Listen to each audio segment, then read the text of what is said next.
दिमाग का दही कैसे होता है, 2 और 2 5 का गणित क्या है, चुगली का विज्ञान क्या कहता है, बात हजम करने का अक्सीर नुस्खा क्या है, गधे को बुखार कब आता है, घोड़े बेचकर सोने वाले जागते कब हैं। सवाल अजब गजब से सुनकर चकरा गए ना।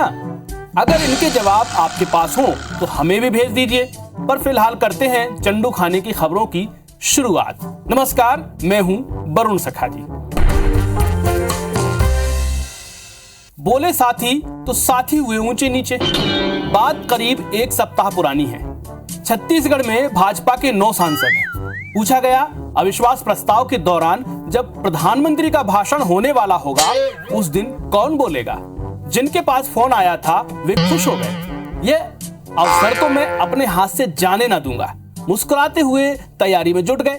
अपने सबसे मजबूत भाषण लिखने वाले को उन्होंने ये काम भी दे दिया। वैसे तो उन्होंने मोदी की रायपुर रैली के दौरान भी मंच को लीड किया था, सो अवसर जैसी क्या बात हुई।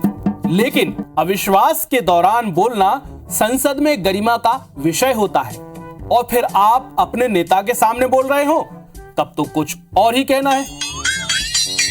यह कितना बड़ा अवसर है आप इसका अंदाजा नहीं लगा सकते। साहब दिन भर प्रसन्न थे, लेकिन शाम होते होते भाषण की लाइन और बोलने वाले का नाम भी आ गया। अब यह न पूछिए अविश्वास प्रस्ताव के दिन भाजपा की ओर से छत्तीसगढ़ से कौन बोले थे और जो खुश घूम रहे थे वो कौन थे। जानते हैं, मोदी की सियासत में हर चीज सियासत होती है, फिर वह संसद में बैठने का पोस्चर ही क्यों ना हो। फिर तो यह भाषण की बात थी। अब इसे तो यही कहेंगे कि बोले साथी तो साथी हुए ऊंचे नीचे। मोदी ने की तारीफ तो ठीक, तुम क्यों उसे दोहराते हो। खबर छत्तीसगढ़ से है। एक बार जब प्रदेश की एक बड़ी योजना का दिल्ली में प्रेजेंटेशन होना था तो इस योजना को बनाने वाले बहुत उत्साहित थे। जाना था मुखिया, मुख्य सचिव और उन शख्स को जिन्हें इस योजना का शिल्पी कहा जाता है। प्रेजेंटेशन की तैयारी की गई। दिल्ली में प्रधानमंत्री ने प्रेजेंटेशन लिया। समय दिया था 15 मिनट का, बात की करीब 45 मिनट। सब अचरज में कि क्या योजना वास्तव में इतनी दमदार है। ये योजना बनाने वाले भी चकरा गए।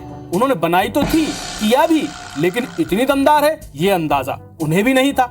प्रेजेंटेशन के सवालों का जवाब दिया गया। हुआ सब कुछ। पीएमओ ने कहा मॉडल तैयार कीजिए, कॉन्सेप्ट अच्छा है। बात आई गई हो गई। अब कुछ दिन पहले इस योजना के शिल्पी ने कहा, साहब अब फिर से मॉडल के साथ प्रेजेंटेशन देना चाहिए। आखिर मोदी जी ने कॉन्सेप्ट की तारीफ तो की ही थी ना। मोदी की तारीफ पर जो उन्होंने स्ट्रेस दिया, इससे बाकी लोग असहज होकर उन्हें घूरने लगे। स्वाभाविक है, योजना के शिल्पी भाप गए। योजना का शिल्पी होना और सियासतदार होना दोनों में बड़ा फर्क है। वे चुप हो गए। अब आप न पूछिए कि वे कौन थे, क्योंकि हम यह नहीं बता सकते कि योजना के जो शिल्पी हैं वो बिलासपुर से ताल्लुक रखते हैं और उनकी योजना पशु, खेती, खलियान, खाद से जुड़ी हुई है, जिसके बारे में हो सकता है आपने सुना भी हो।